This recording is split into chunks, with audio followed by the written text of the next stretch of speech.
Bienvenue dans les récits extraordinaires de Pierre Bellemare. Un podcast issu des archives d'Europe 1. C'est l'une des moins connues et pourtant l'une des plus sensationnelles enquêtes que la police ait jamais menée. Peut-être s'agit-il même de l'événement le plus important de toute l'histoire policière et le dossier extraordinaire le plus extraordinaire sur le plan strictement policier que nous ayons traité dans cette émission. Aussi, nous tenons tout de suite à donner une précision. Le texte de Jacques-Antoine a été écrit à partir d'une mise au point faite en 1950 par le docteur Charles Sani, professeur au Muséum d'Histoire naturelle et directeur de l'identité judiciaire.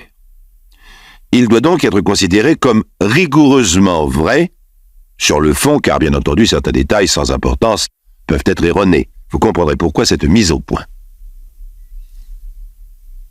Un homme, au visage pâle, maigre, triste et froid, les mouvements lents, la voix sans timbre, souffre de troubles digestifs, d'insupportables crises de migraine et de saignements de nez.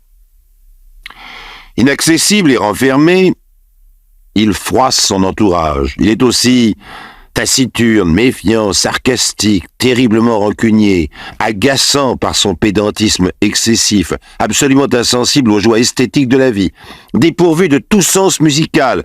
Pendant son service militaire, il compte les notes émises par la trompette pour distinguer la sonnerie du réveil de celle de l'appel. Un de ses amis avoua plus tard qu'il avait un caractère particulièrement désagréable. À 3 reprises renvoyé des meilleures écoles françaises à cause de ses progrès insuffisants et d'une conduite inqualifiable. Il a été congédié par une banque après 3 semaines de stage seulement et n'a connu aucun succès en tant que précepteur en Angleterre. Enfin, il n'a pu obtenir le poste d'auxiliaire de la préfecture que grâce aux relations de son père.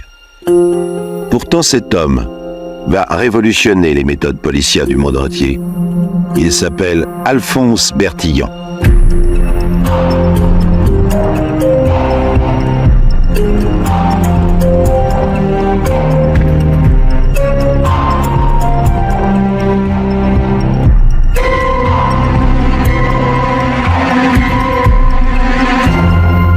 Les choses les plus simples ne sont pas toujours les plus anciennement connues.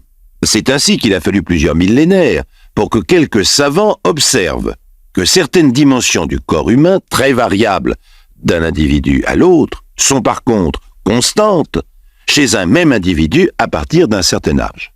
Et il a fallu encore plusieurs siècles pour tirer parti de cette observation.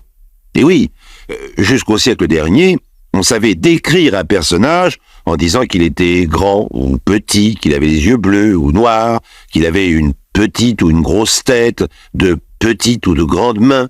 Mais on ne s'était jamais avisé qu'à partir de l'âge adulte, tout cela pouvait être mesuré, noté, et qu'il en résultait un signalement quasiment définitif.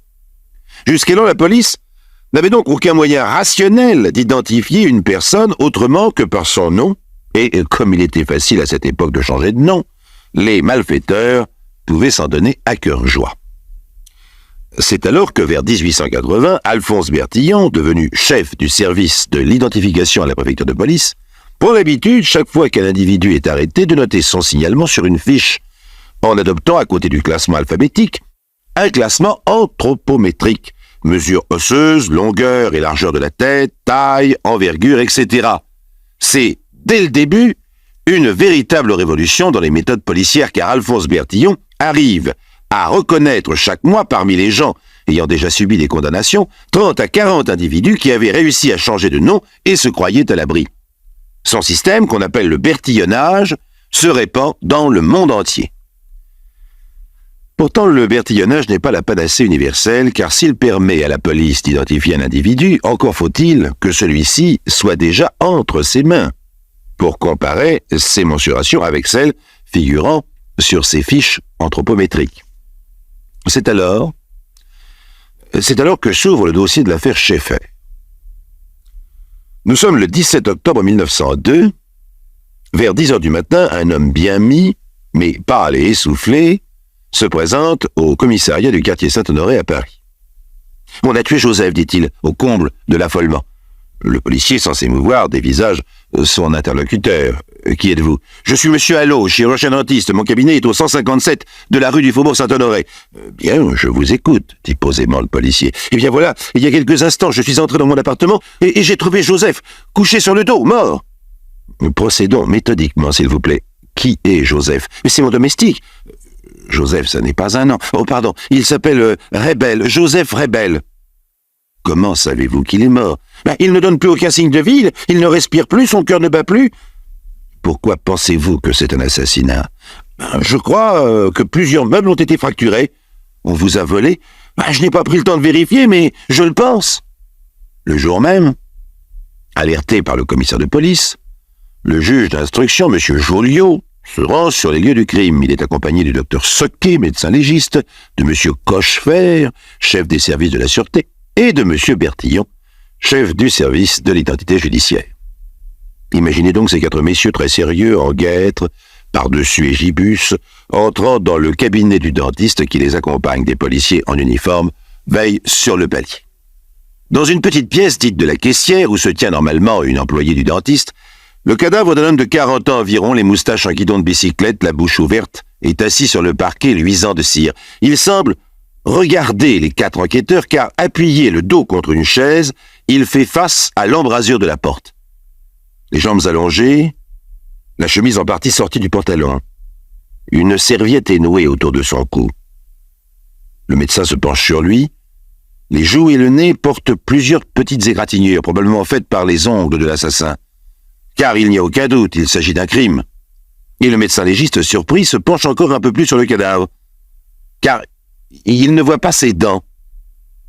Le malheureux m'avait demandé de lui faire un dentier, dit le chirurgien dentiste. En effet, le dentier déplacé se trouve au fond de la bouche. Il a été probablement étranglé, dit le médecin légiste. Le procureur, qui entreprend la visite des lieux, découvre, dans la cuisine, les traces d'un repas, mais pour une seule personne, car bien que la table ait été débarrassée, la vaisselle sale ne comporte qu'une assiette et qu'une seule tasse. Sur la table, on peut voir cependant une bouteille de rhum largement entamée et une boîte de cigares. Dans l'évier, un torchon taché de sang mêlé d'un liquide blanchâtre, peut-être de la salive. Dans ce cas, il aurait pu servir à étouffer la victime et faire cesser ses plaintes. Enfin, pendu à une patère, une blouse blanche maculée de sang. Alphonse Bertillon sort alors le matériel photographique de l'époque, le pied en bois, l'énorme boîtier à souffler, le jeu de plaques, etc., et commence à photographier le cadavre. Pendant ce temps, le procureur passe dans le cabinet proprement dit du dentiste, constate au passage qu'un secrétaire et diverses vitrines ont été l'objet d'effractions. Soudain, le procureur montre au chirurgien dentiste des clés sur une cheminée. À qui sont ces clés ? Ce sont les clés des meubles, c'est le trousseau de Joseph. Est-il normal qu'elles soient là ? Non, Joseph les portait toujours sur lui.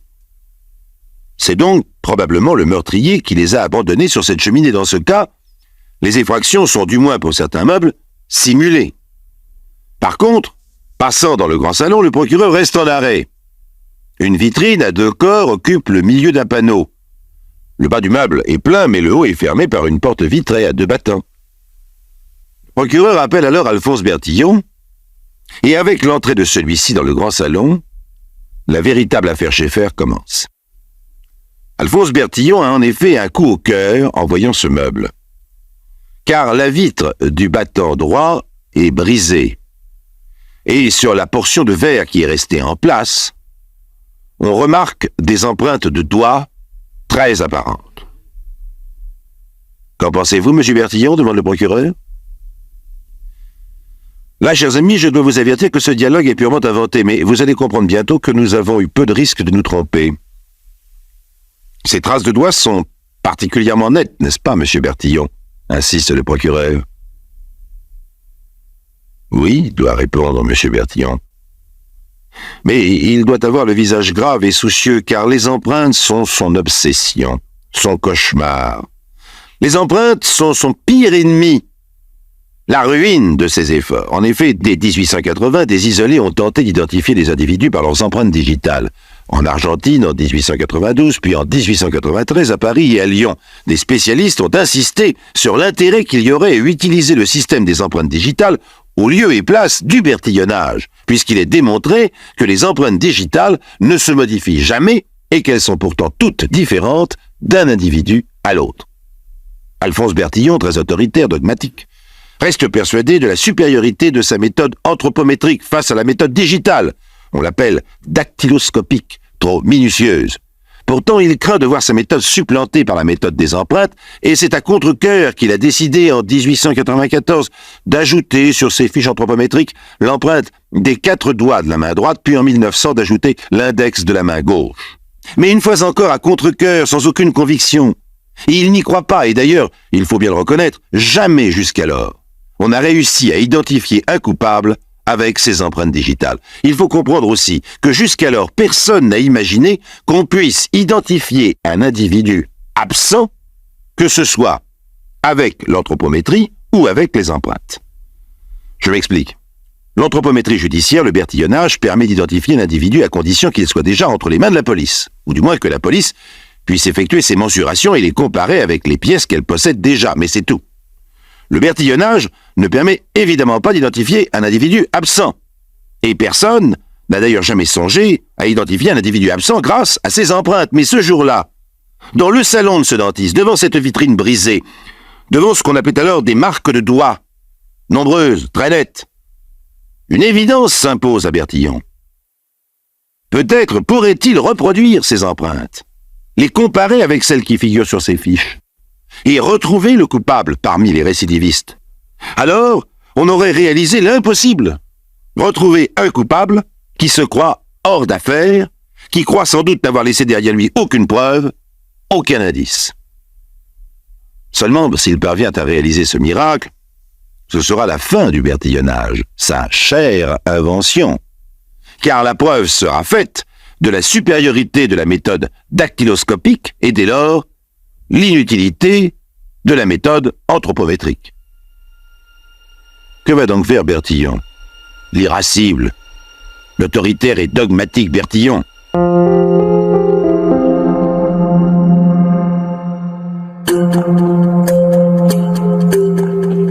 Dès le lendemain de la découverte du crime, une enquête serrée est entreprise. Bien entendu, on commence par interroger les voisins. Dans l'appartement du dessus, une domestique déclare « Si j'ai remarqué quelque chose d'anormal, et comment ? Hier après-midi, j'ai entendu en dessous des hommes qui parlaient très fort et puis des cris étouffés. » C'était vers quelle heure ? Ça a commencé vers 6 heures du soir, puis ça a duré longtemps puisque je les entendais encore pendant que je servais monsieur et madame.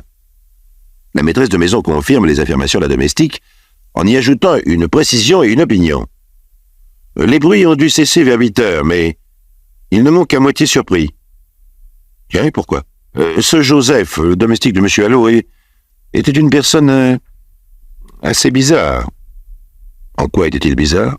Disons qu'il fréquentait des personnes qui avaient un genre. Pourriez-vous me préciser quel genre ? Bien, puisque vous voulez tout savoir, il ne fréquentait que des hommes. Quant aux voisins du dessous, ils ont été surtout frappés entre 6h et 8h du soir par des allées et venues intempestives. Ma femme et moi, dit le voisin du dessous, nous nous sommes même regardés un moment en nous demandant si ce bruit allait continuer. Alors j'allais donner des coups de balai au plafond lorsque tout a cessé. Vous connaissiez ce Joseph, le domestique de monsieur Allot ?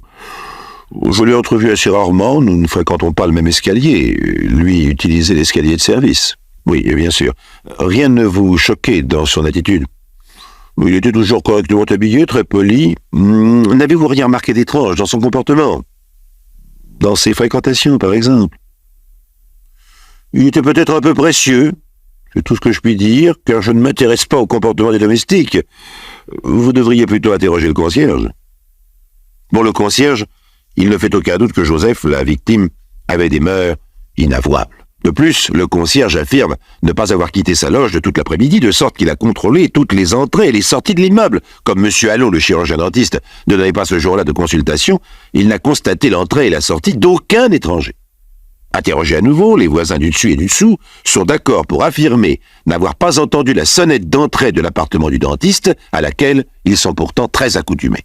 Il semblerait donc que l'assassin soit une personne fréquentant habituellement l'immeuble, ayant libre accès à l'appartement du chirurgien-dentiste. Ce dernier est interrogé sur les fréquentations de son domestique. Eh bien oui, Joseph avait sans doute des mœurs particulières, mais cela ne nuisait en rien à son travail.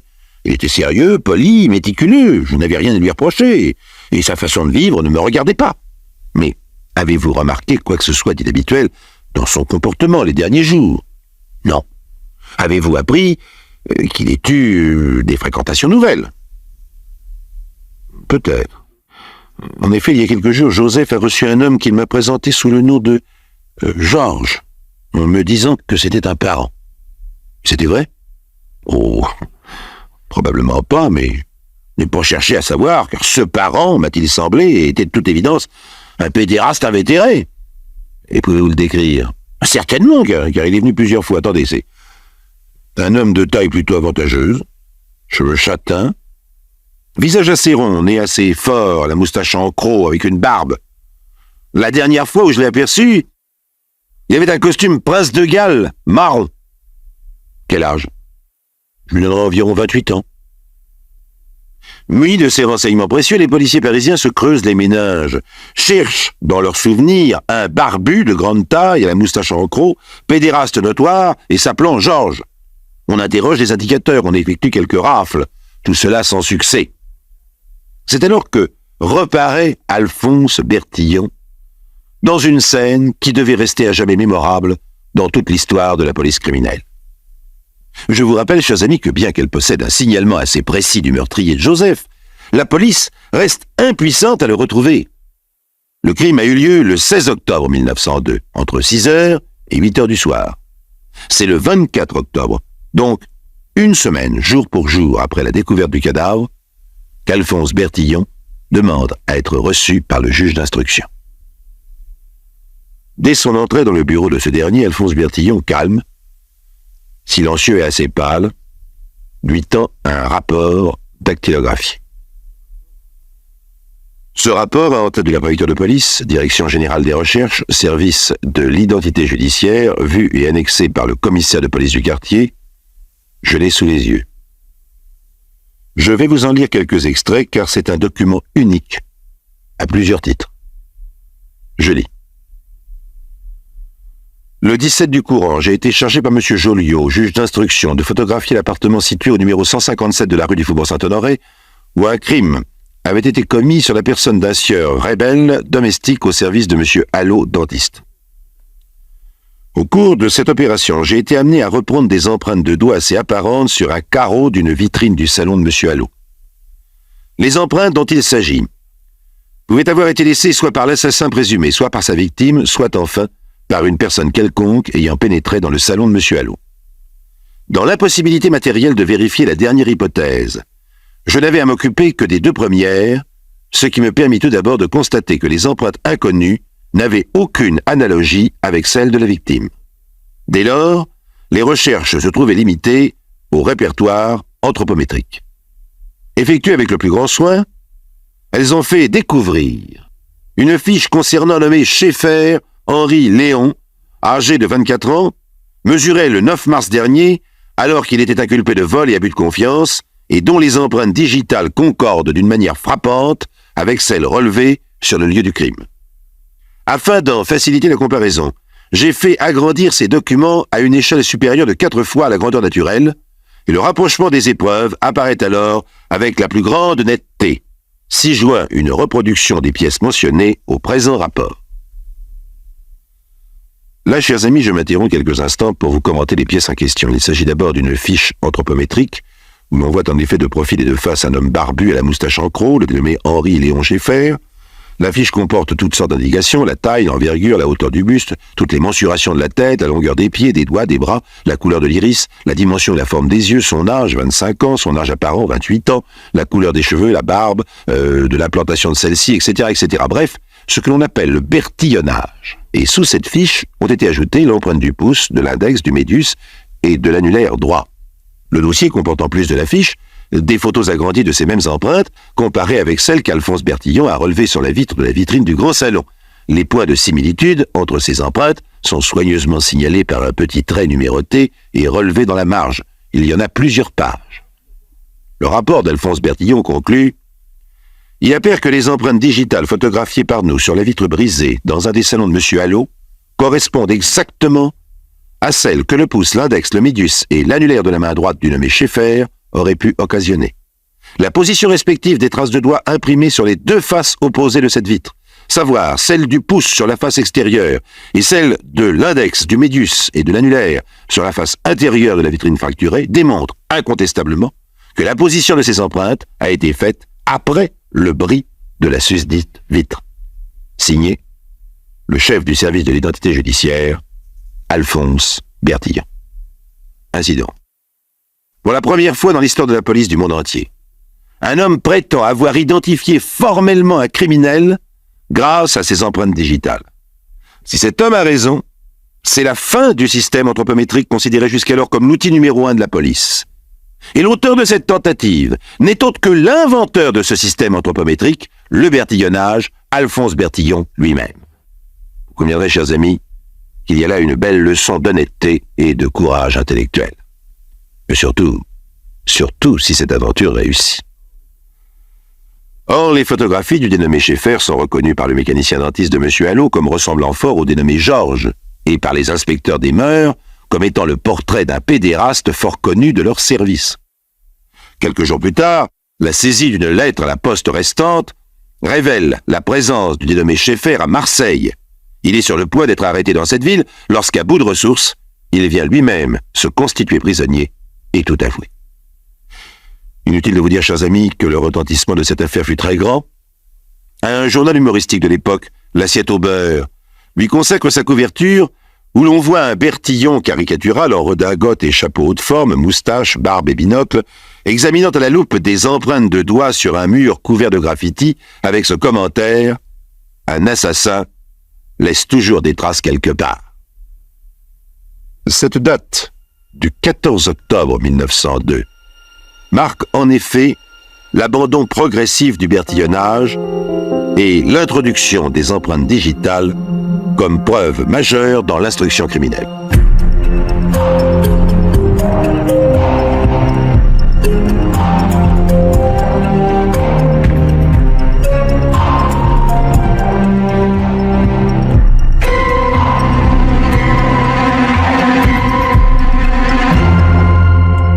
Vous venez d'écouter Les récits extraordinaires de Pierre Bellemare, un podcast issu des archives d'Europe 1 et produit par Europe 1 Studio. Réalisation et composition musicale, Julien Tarot. Production, Sébastien Guyot.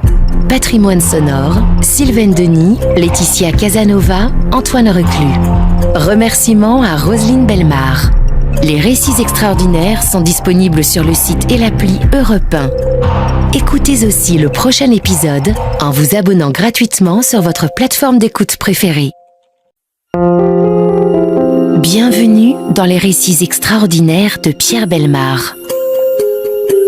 Un podcast issu des archives d'Europe 1. Émile a quelque chose comme une douzaine d'années. Émile habite à Lyon, il va à l'école, il est très sage et très bien élevé. Oh, il n'est pas comme les autres petits garçons de son âge. Ce n'est pas lui qui oublierait de se laver les oreilles ou qui volerait les pots de confiture. Ce sont des choses qui ne se font pas. Émile travaille dur à l'école. Il n'est pas très intelligent, mais consciencieux. Ses cahiers sont propres, son cartable bien rangé. Il ne marche pas dans les flaques et n'a jamais d'encre sur les doigts. Ses petits camarades ne sont pas exactement comme lui. Ils font des bêtises, ils mentent de temps en temps, ils cassent des choses et n'hésitent pas à lui faire des croche-pieds et à se battre pour la possession d'un ballon. « Ce n'est pas bien, dit Émile. Ce ballon n'est pas à toi, il est à moi. Je vais le dire au maître. Monsieur, il m'a pris mon ballon, monsieur, il copie, monsieur, il a triché. » Il est énervant, Émile. Énervant. Émile a quelque chose comme une vingtaine d'années. Émile est au régiment. C'est une recrue sérieuse. Oh, il n'est pas comme ses camarades de chambrée. Ce n'est pas lui qui chercherait à éviter une corvée ou à faire le mur. Ce sont des choses qui ne se font pas. Ce n'est pas bien, dit Émile. C'est défendu de fumer après le couvre-feu. Je vais le dire à l'adjudant. Il est énervant, Émile. Énervant. Émile a quelque chose comme 25 ans. Émile est marié. C'est un bon mari. Il est énervant. Il a des enfants, il a un emploi, des voisins. Il est toujours aussi énervant. Il épluche les comptes, vérifie les quittances de gaz, minute son temps de travail, surveille le concierge.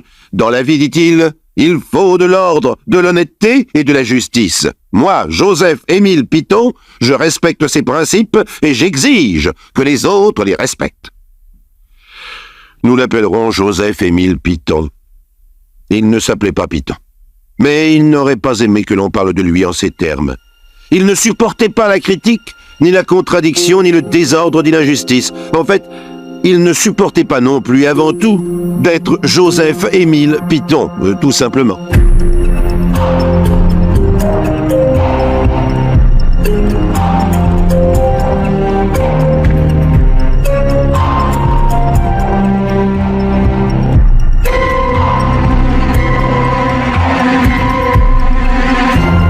Bonjour monsieur, je suis Joseph-Émile Piton, votre locataire du rez-de-chaussée, pour un loyer mensuel de 430 francs.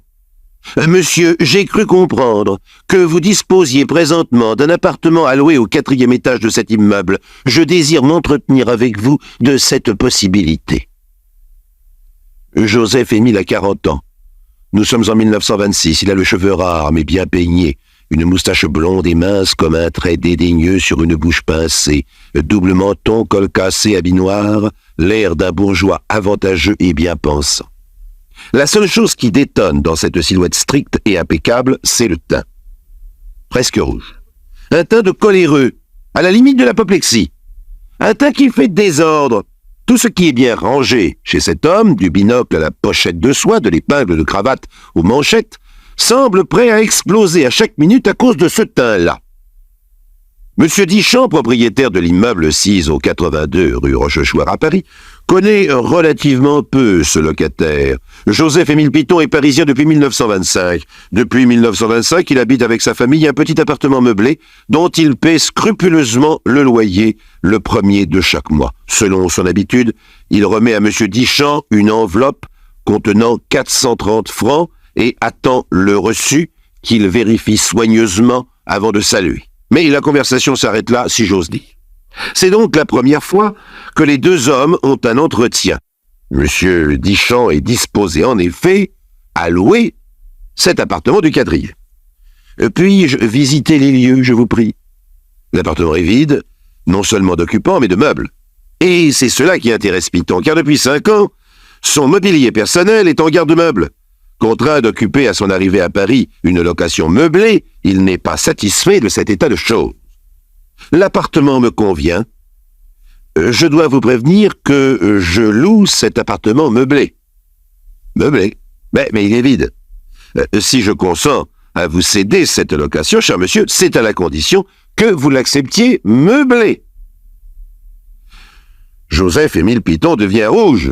Mais le propriétaire est inébranlable. Son raisonnement est simple. Il ne court pas après les locataires. C'est la crise, comme on dit. Il y a surenchère. Si Piton veut passer du rez-de-chaussée au 4e étage, il y passera avec les meubles du rez-de-chaussée. C'est ainsi qu'un appartement vide peut se louer meublé. D'ailleurs, ajoute le propriétaire, je loue l'appartement, mais je vends les meubles. C'est à prendre ou à laisser. Mais vous n'avez pas le droit. Mais, cher monsieur, je ne vous oblige pas à accepter. Ah bah oui, évidemment, c'est facile. Quand on est propriétaire, on a tous les droits. C'est odieux, c'est de l'escroquerie pure et simple. On profite du besoin des autres, sans vergogne. Joseph-Émile Piton n'est plus rouge, il est violet. Mais monsieur, si je reste locataire de mon rez-de-chaussée meublé, avec les meubles que vous voulez me vendre, vous serez bien obligé de louer celui-là vide à quelqu'un d'autre. C'est possible. Mais je ne suis pas pressé. Et d'ailleurs, vide, je le louerai plus cher si ça se trouve. D'ailleurs, j'ai des propositions, je n'ai qu'à choisir. Bon, finalement, si je vous donne la priorité, c'est que vous êtes déjà mon locataire, je n'y suis pas obligé. Ah, il faut reconnaître qu'il est tentant d'étrangler ce monsieur.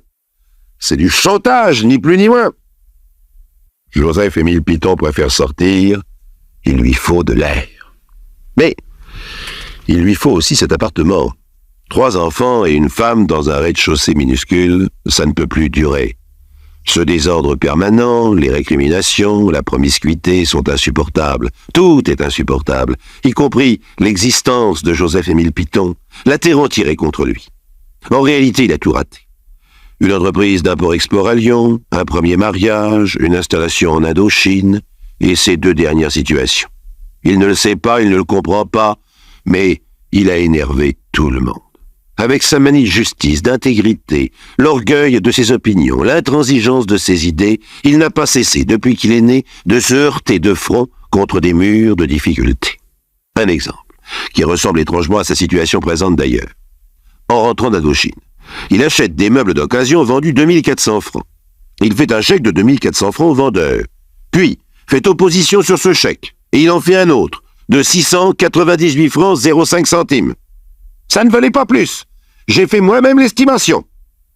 Au tribunal, le juge est d'un autre avis. Enfin, monsieur Piton, de deux choses l'une. Ou il ne fallait pas accepter, ou il fallait faire expertiser le lot. Il y a des gens compétents pour cela. Mais je suis compétent pour estimer la valeur d'une table façon citronnier, de 4 chaises et d'un buffet. Et je n'ai pas à perdre mon temps avec des escrocs. Il y a les gens honnêtes, comme moi, et les autres. Voilà. Quelqu'un d'autre que Joseph-Émile Piton n'aurait pas acheté les meubles. Et on n'en parlait plus. Lui, si. On veut le voler? On va comprendre. Piton ne discute pas avec les escrocs. Piton démontre. On a sa fierté, et il y a des choses qu'on ne peut pas laisser passer. Il faut que quelqu'un mette le haut là, autrement. Où irions-nous, je vous le demande? On peut aller très loin en réalité. Et ce qui vient de se passer rue Rochechouart entre M. Dichand, propriétaire abusif, et son locataire susceptible, ira très loin. Ne croyez pas cependant que l'un va étrangler l'autre, ou l'autre étrangler l'un, non. Bien qu'il en meure d'envie, en ce qui le concerne, Joseph-Émile Piton est un homme consciencieux qui aime faire les choses dans les règles. Étrangler M. Dichand serait prématuré. Vous allez voir comment un petit dossier comme celui-là, une broutille, un misérable litige entre particuliers, comme on dit, peut devenir un dossier extraordinaire pour peu que l'on ait affaire à un redresseur de tort comme Joseph-Émile Piton.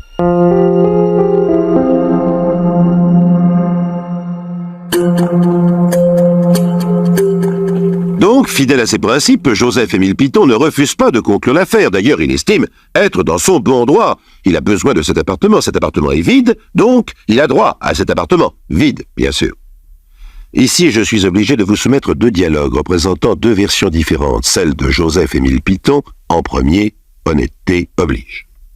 Monsieur Dichand, j'accepte votre marché, mais je ne peux payer comptant. Parfait, cher monsieur.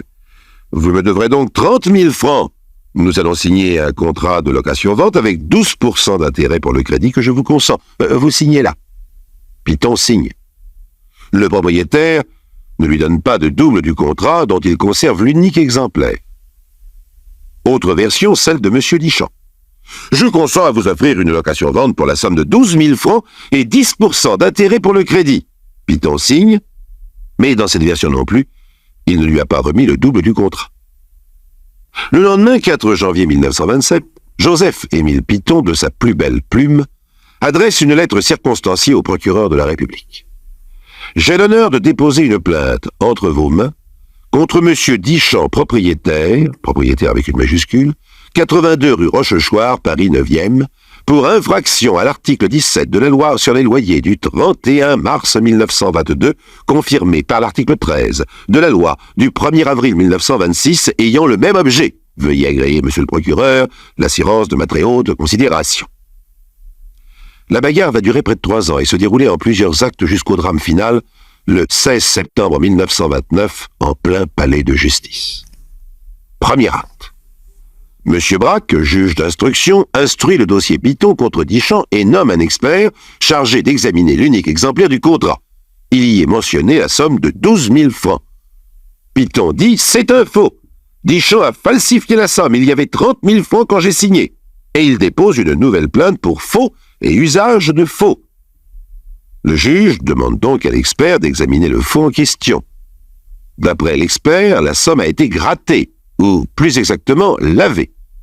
On distingue nettement la trace d'un 3 remplacé par le chiffre 1. Bien entendu, Dichand nie. Pour tenter d'arrêter ce petit contentieux, le juge essaie de raisonner Piton. Mais qu'il y ait faux, c'est possible. Mais vous étiez d'accord pour 12 000 francs. Pourquoi voulez-vous prouver à tout prix que ce contrat est de 30 000 francs? Vous n'avez aucun intérêt à cela, sinon de vouloir absolument payer 30 000 francs. Et c'est une question de justice morale, monsieur le juge. Je maintiens ma plainte. Mais comme Dichand nie toujours, il faut une contre-expertise. Le contre-expert, ce sera monsieur Bell. Or, M. Bell n'est pas n'importe qui. C'est le directeur de l'identité judiciaire, le chef des laboratoires de la police, une autorité incontestée en matière de microscope. Toutes les expertises délicates, celles des plus grandes affaires criminelles de son temps, sont sorties de son laboratoire. C'est l'expert avec un E majuscule. Et il dit « Rien ne prouve la falsification. » En résumé, son rapport est exactement le contraire de celui de son confrère. Ah, c'est ça le problème avec les experts. On dirait qu'ils sont nés pour ne pas être d'accord entre eux. Jamais, et à aucun prix. Dans ces cas-là, c'est toujours le plus connu qui gagne, le plus célèbre, le plus inattaquable. Et Bell est directeur de l'identité.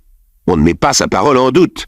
S'il dit blanc au nom de la justice, c'est que c'est blanc pour la justice. Non-lieu.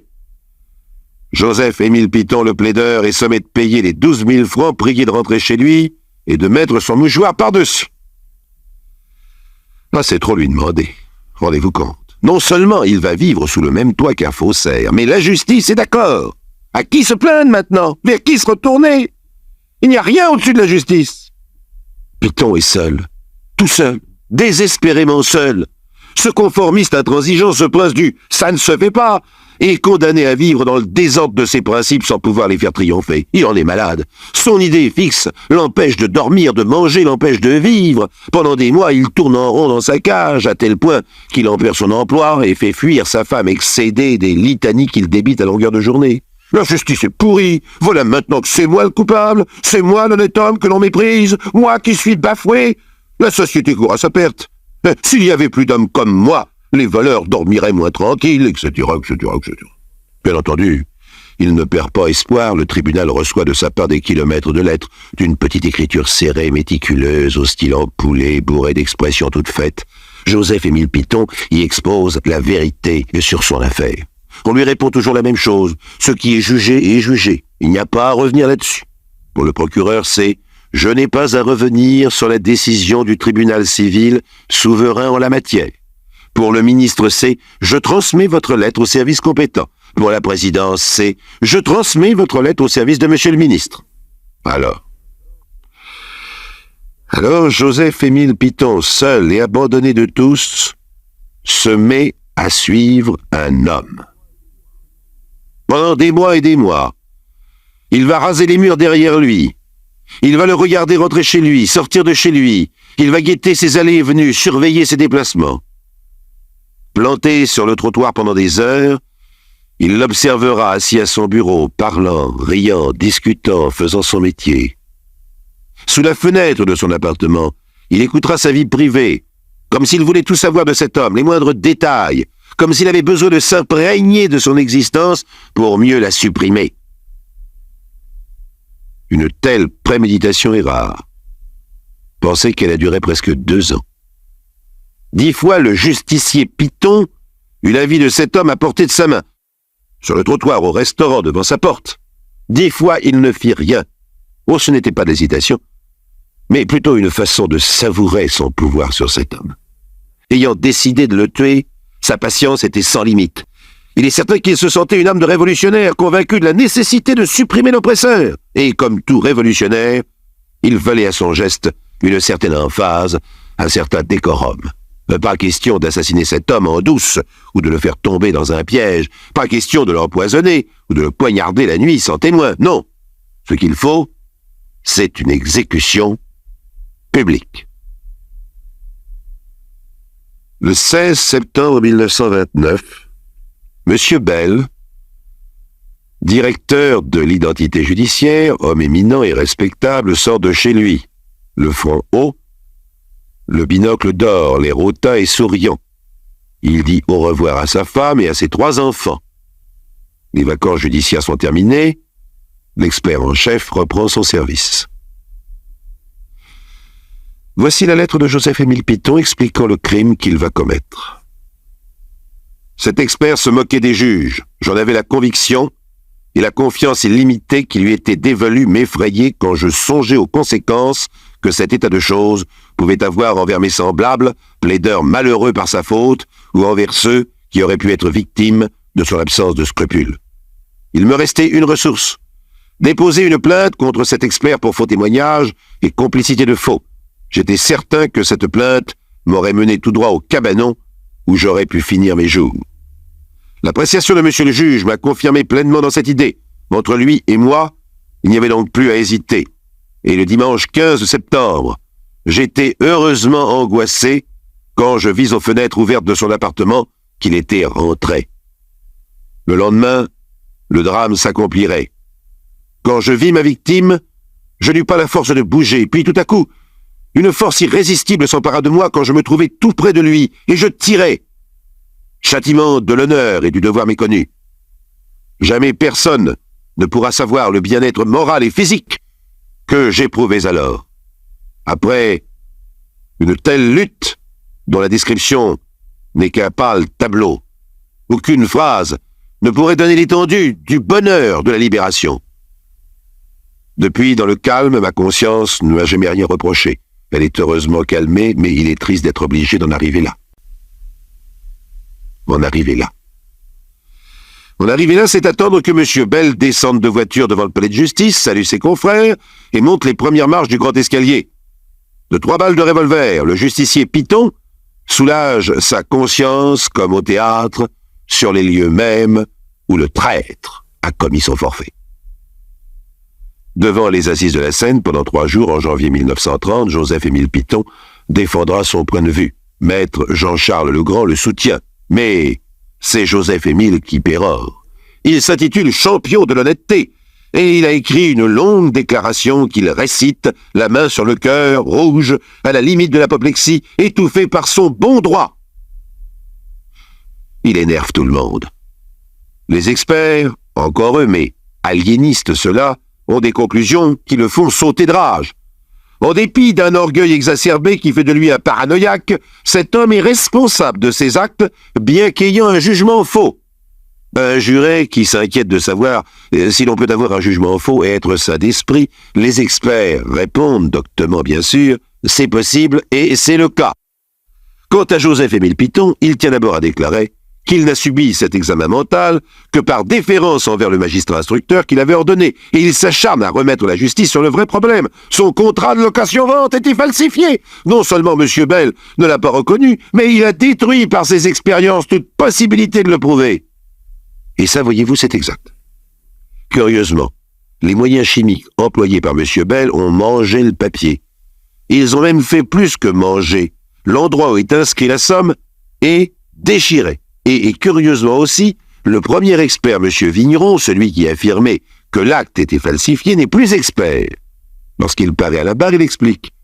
J'ai été convoqué par le président du tribunal civil, qui avait trouvé étrange que j'ai communiqué mes conclusions à la partie civile, Piton, avant le procès. J'ai dû donner ma démission. Tout ça n'est pas clair, mais les jurés ne sont pas là pour ça.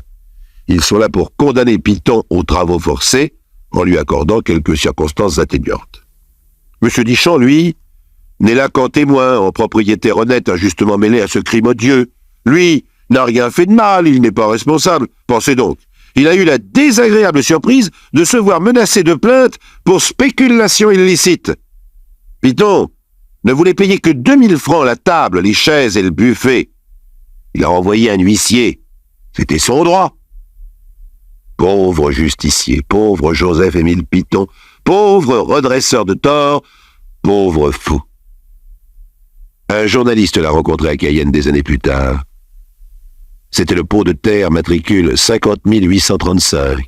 « Monsieur le surveillant, c'est un tel, le 50 836, qui s'est emparé de la ration du 50 834 au mépris du règlement. Je suis contraint de vous le signaler. » Il est énervant, Émile.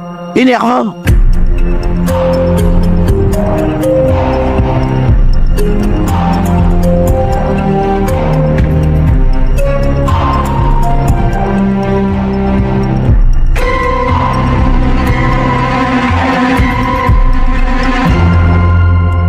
Vous venez d'écouter Les récits extraordinaires de Pierre Bellemare, un podcast issu des archives d'Europe 1 et produit par Europe 1 Studio. Réalisation et composition musicale, Julien Tarot.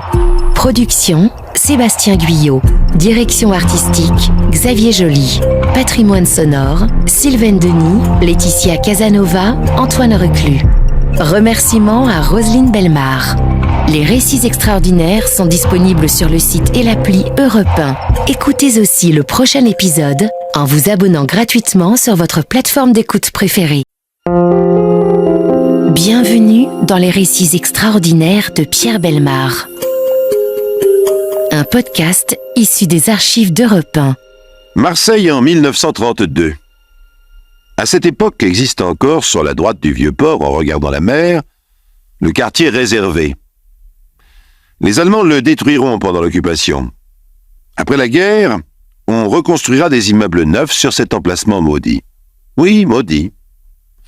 Car dans le dédale des ruelles étroites et sombres, entre les maisons, hôtels de passe, bars et bordels, qui communiquent entre eux par des couloirs, des portes, des escaliers, grouille une pègre internationale. Des malfaiteurs de tout poil, en général sans grande envergure, vivant de la prostitution et de la drogue, souvent en transit, puisqu'à Marseille, comme dit la chanson, les bateaux s'en vont au pays où il y a des oranges. Maudit car la police connaît parfaitement ce lieu malfamé, grand comme un mouchoir de poche, y entretient des relations suivies avec nombre de ces dames et de leurs protecteurs, à des indicateurs sur tous les zincs du coin. Contrairement à ce qu'on pourrait penser, il est bien difficile au moins pour les Marseillais de se cacher là. C'est un village du vice, où tout se sait, tout se voit, tout se dit. Ceux qui s'y réfugient risquent de tomber dans la gueule du loup.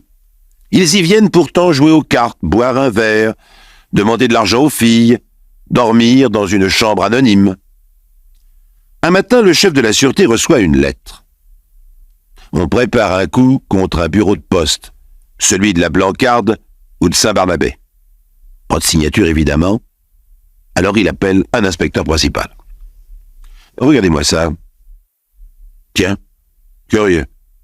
J'en ai pas entendu parler. Qu'est-ce qu'on fait? Un tuyau comme ça, s'il n'est pas crevé, ça vaut du fric. Tâchez d'obtenir des renseignements comme d'habitude, de savoir qui c'est. D'accord, chef. Parce que voyez-vous, c'est peut-être une bonne occasion... Qu'est-ce que vous voulez dire? De les boucler? Oh, surtout pas. Non. On les laisse en faire. On pourrait, nous, monter une opération un peu spectaculaire, qui ne nous ferait pas de mal en ce moment. La police marseillaise en 1932, c'est un journaliste assez connu, Pierre Cise, qui le dit dans les journaux, a besoin de se dédouaner. On l'accuse d'incapacité, de compromission. Les gangsters marseillais se pavanent un peu trop au soleil. À l'hiver, chantent ceux du Château d'If à l'Alcazar. Le public s'amuse. Seulement voilà. Laisser agir des bandits pour mieux les coincer, cela comporte un sacré risque, même pour la police.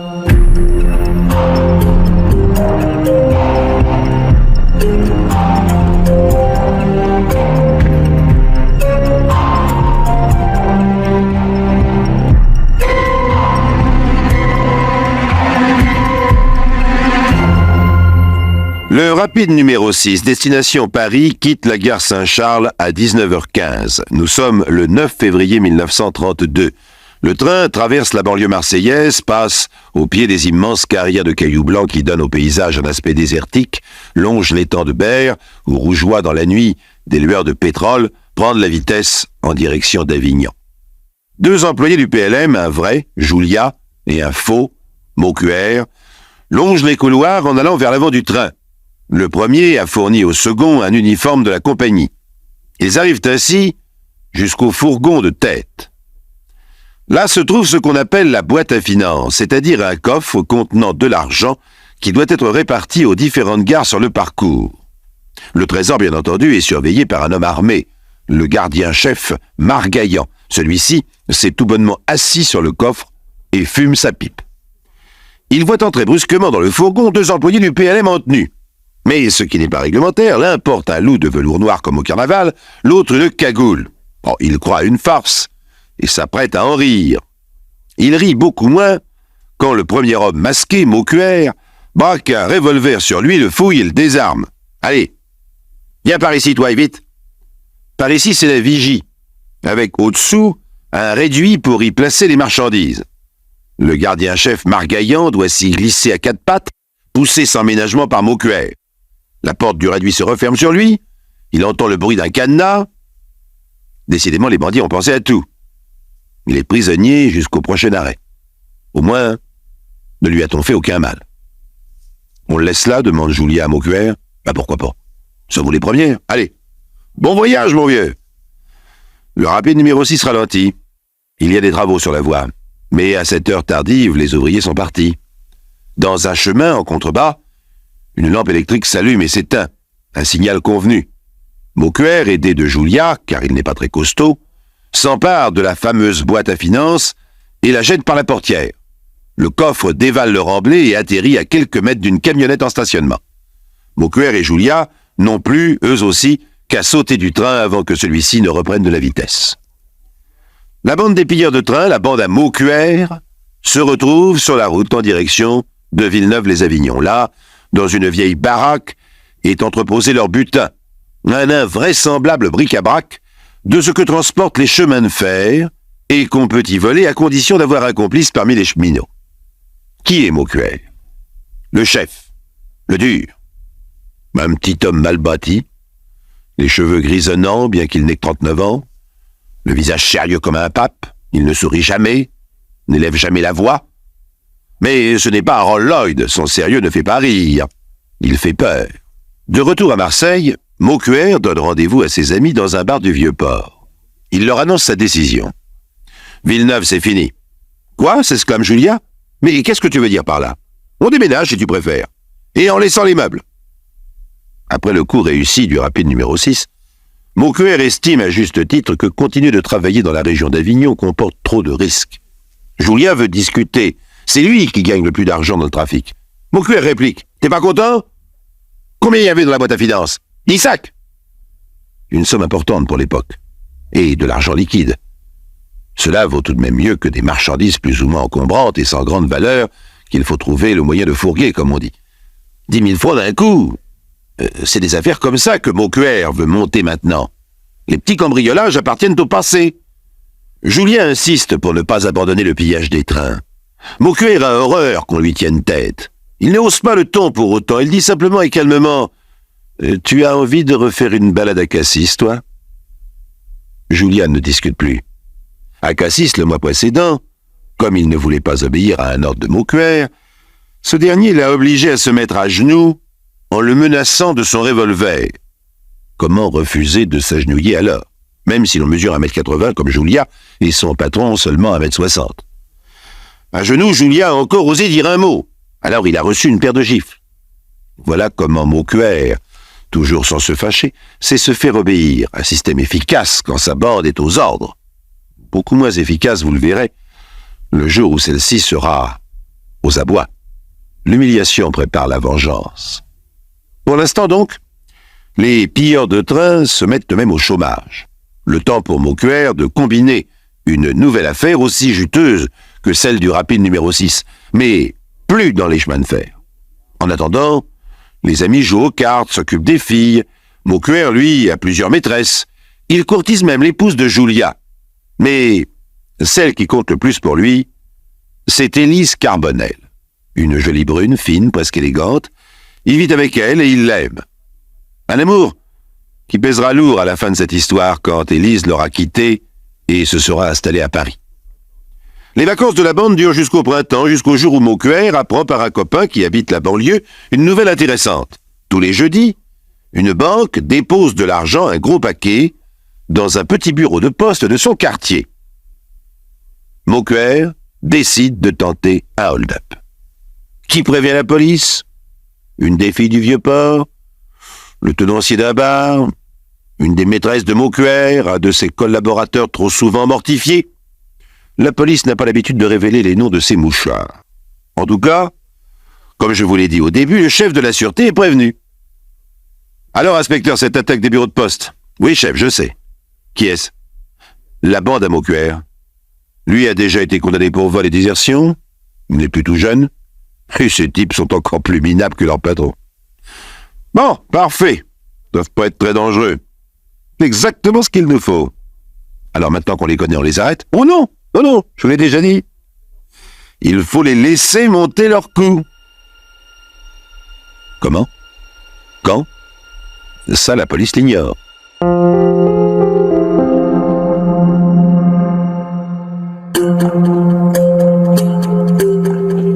Le chef de la sûreté de Marseille, dont je vous tairai le nom par courtoisie en raison de la suite des événements, a décidé de laisser une bande de gangsters, la bande à Maucuère, attaquer un bureau de poste. Cette attaque va permettre à la police de faire du théâtre. En prenant les bandits sur le fait, après le commencement d'exécution du crime, comme disent les juristes, leur condamnation ne fera aucun doute. Prise spectaculaire qui rachètera de bien des échecs voulus, disent les mauvaises langues. Seulement au théâtre, le metteur en scène sait d'avance comment le rideau tombera, sur quel dénouement. Dans la vie, c'est différent. Il y a toujours de l'imprévu. Le chef de la sûreté aurait dû s'en méfier. Le bureau de poste désigné finalement par les indicateurs est celui de Saint-Barnabé en banlieue. Une simple maison au coin de 2 rues, avec une entrée dans chacune de celles-ci. Dans une rue, l'entrée du public, et dans l'autre, l'entrée de l'appartement de la receveuse qui se trouve au premier étage mais communique par un escalier et un couloir avec le bureau. Il n'y a que 3 employés, la receveuse, mademoiselle Tessier, une caissière, mademoiselle Reynaud, et un jeune buraliste, Guasco. Le chef de la sûreté installe en plus 3 inspecteurs, Cambour, Saint-Paul et Thibon. Retenez leur nom, ils le méritent. Pendant 20 jours, il ne se passe rien, sinon que tout ce petit monde se lie d'amitié. Mademoiselle Tessier fait bien la cuisine. À midi, on déjeune ensemble dans son appartement. On finit par oublier le danger. N'est-on pas protégé d'abord? Et puis, cette attaque n'aura peut-être jamais lieu. Cambour plaisante. Oh, si on croyait tout ce que disent les lettres anonymes. Ah, n'empêche, répond Saint-Paul, on a eu confirmation. Oh, si tous les renseignements qu'on paie étaient vrais. Oh, toi, tu ne crois jamais rien de toute façon. Allez, on attend encore 2 jours et on se tire. Ordre du patron. Le 21e jour est un jeudi. C'est le jour où la banque voisine réapprovisionne la caisse en numéraire. Les inspecteurs redoublent d'attention. Il ne se passe toujours rien. À 6h moins 5, la receveuse donne l'ordre de faire les comptes, de ranger les papiers. On ferme dans quelques minutes. C'est pas encore pour aujourd'hui, dit-elle. Un jeudi pourtant. Ah, c'était un bon jour pour eux. Un coup de frein? Une automobile vient de stopper brutalement. 3 bandits, le visage masqué par des bras de soie, font irruption dans le bureau, revolver au poing. Que personne ne bouge. Une voix leur répond « Haut les mains, police !» Ah, ils n'ont pas le temps de se servir de leurs armes. Chacun des 3 inspecteurs a choisi son gangster, s'est précipité sur lui. Une triple lutte à bras-le-corps s'engage. La receveuse, mademoiselle Tessier, s'empare tranquillement des liasses de billets de banque, les donne au buraliste Guasco. « Allez, prends ça, et va t'enfermer dans les WC. » Le jeune homme ne se fait pas briller. Mademoiselle Tessier monte alors au premier chez elle, où elle trouve sa collaboratrice réfugiée, mademoiselle Reynaud, tremblante et incapable de prononcer une parole. La receveuse ouvre la fenêtre et crie « Au voleur! Au voleur !» En bas, des coups de feu éclatent. Courageusement, elle redescend aussitôt. Elle croise un des gangsters, Fusco, qui s'enfuit et monte dans la voiture prête à se mettre en marche. Dans le couloir, l'inspecteur Cambour, lui, lutte encore avec un autre bandit, Mancini, mademoiselle Tessier, s'agrippe au corps de Mancini pour aider le policier à le maîtriser. Mais Cambour n'a plus de force. Il a été blessé par une balle. Il ne lâche pas prise, néanmoins. Mancini réussit malgré cela à se traîner jusque sur le trottoir dans la rue. À ce moment, surgit un voisin, un commerçant, attiré par la bagarre. Il a pris son revolver dans son tiroir-caisse et il arrive à la rescousse. Il fait prisonnier Mancini. La receveuse, cette femme fait preuve d'un sang-froid et d'une énergie peu commune, retourne dans le bureau. Elle voit un 4e gangster, le chef, arriver le dernier, Maucuère, un revolver dans chaque main. C'est lui qui a tiré. La preuve en sera donnée plus tard par les experts qui étudieront dans le détail les armes et les munitions. Maucuère a délivré ses amis aux prises avec les inspecteurs. Il sort, rejoint la voiture qui l'attend, 3 de ses complices y sont déjà montés, la voiture démarre. C'est fini. L'opération manquée a duré quelques minutes. Les gangsters n'ont rien emporté, pas un centime. Dans le bureau de poste, gisent 2 inspecteurs blessés à mort, Saint-Paul et Thibon.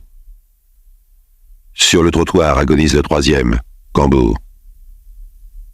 3 héros qui ont cru à la mission dont leur chef les avait chargés. 3 victimes du théâtre. Ah, la chasse à l'homme s'organise, mais un peu tard. Il fallait que la bande à Maucuère vînt à Saint-Barnabé. Il ne fallait pas l'en dissuader en prenant des précautions voyantes, en changeant quoi que ce soit aux habitudes quotidiennes. Il fallait laisser le bureau de poste comme il était. Il ne fallait pas le protéger de l'extérieur. Il fallait laisser en paix les bandits, ne pas les inquiéter. Maintenant, bien entendu, c'est le contraire. 3 policiers sont morts. L'opération anti-gangster du chef de la sûreté se retourne contre lui. Il faut à tout prix arrêter Beaucuère et ses complices. On mobilise tout le personnel, on installe des mitrailleuses sur des camions, on réquisitionne des taxis, des sidecars, on se munit de bombes lacrymogènes, de boucliers, de masques à gaz. La radio donne le signalement des gangsters. Ce n'est plus Marseille, c'est Chicago. Qu'est-ce qui se passe, demande un brave homme. En voyant passer le convoi, c'est la guerre. Le convoi est téléguidé par les aveux de Mancini qui a vendu ses amis sans difficulté. Je vous ai dit que Beaucuère était détesté de ses hommes. Ah, le voilà, le chef. Il s'appuie à la porte d'un bar, le bar Charlot. Il ordonne à Julia « Tu connais la patronne, vas-y !» Julia entre, parlemente. « Il faut nous cacher jusqu'à demain. »« Toi, si tu veux. »« Mais lui, qui est-ce ?»« Beaucuère. »« Beaucuère ? Mais tu n'y penses pas ? Avec la gosse, ici ?» Personne ne veut accueillir Beaucuère. Et, soi-disant, tout le monde l'a vu. La police reçoit des coups de téléphone les plus fantaisistes. Il se promène à vélo sur le port de la Joliette. Il a pris sa roue avant dans un rail de tramway et il a failli tomber. D'ailleurs, c'est vrai, il se trouvait sur le port. Il a embarqué sur un bateau en partance pour l'Amérique. Il est loin maintenant. Loin, oui, mais pas sur l'océan. Beaucuère est à Paris. Abandonné, trahi par ses hommes, en qui il n'a plus confiance, Mancini renseigne la police, Julia a tout avoué, le chef, le dur, l'homme qui ne se rit jamais, pense à la femme dont il est aimé, Élise Carbonel. Il veut se réfugier chez elle. Mais Élise a lu les journaux, elle est au courant. Elle a quitté son domicile ayant peur d'être inquiétée, interrogée. La police connaît sa liaison avec Beaucuère. Elle a demandé à un vieil ami de l'héberger, un cordonnier Chauvet, dans son magasin avenue du Mail à Paris. Beaucuère ne trouve pas Élise chez elle. Il pense à Chauvet, un compagnon de son père du temps où ils brandissaient ensemble le drapeau noir, un anarchiste repenti recyclé dans la chaussure. Beaucuère se rend donc avenue du Maine. Et il faut qu'il soit bien imprudent car la police connaît Chauvet. Beaucuère, son triple meurtre accompli, est-il redevenu un enfant? Il n'a plus de parents, plus de mère. Son désespoir le conduit instinctivement auprès de la femme, la seule, qui ne le rejettera pas à la rue. Élise, en effet, est là. Elle accueille son amant. Chauvet intervient. « Ne reste pas là, Beaucuère, tu vas te faire prendre !» Je veux bien me tirer, mais avec Élise. « Mais bouge pas, Élise! Je vais pas te laisser faire une folie pareille!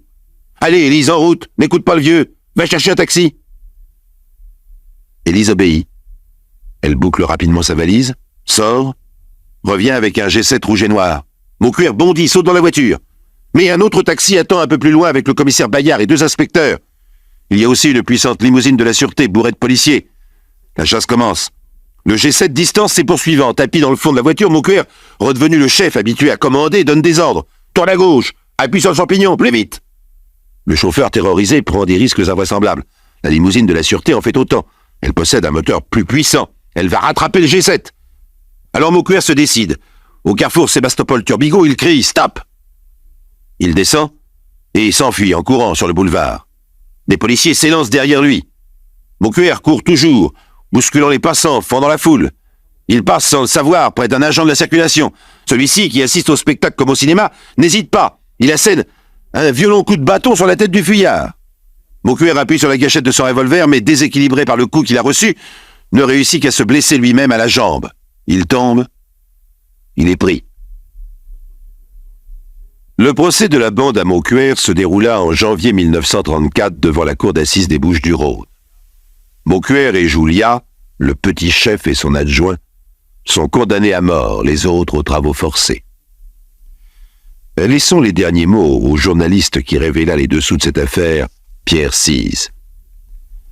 La capture de ces redoutables bandits permettra à la Sûreté de Marseille de reprendre une attitude avantageuse. Au fait, ces bandits auraient-ils tué sans la machination policière? Qui était-il? Le chef de la bande, un dur au petit pied? Son adjoint, un lourdeau infatué? Et la troupe, des débiles mentaux? Oh non, il n'y a pas de quoi pavoiser, monsieur le chef de la sûreté.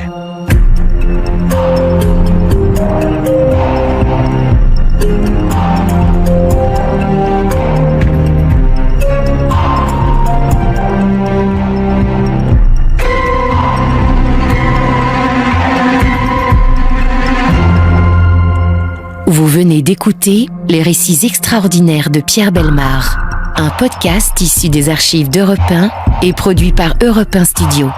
Réalisation et composition musicale, Julien Tarot. Production, Sébastien Guyot. Patrimoine sonore, Sylvaine Denis, Laetitia Casanova, Antoine Reclus. Remerciements à Roselyne Bellemare.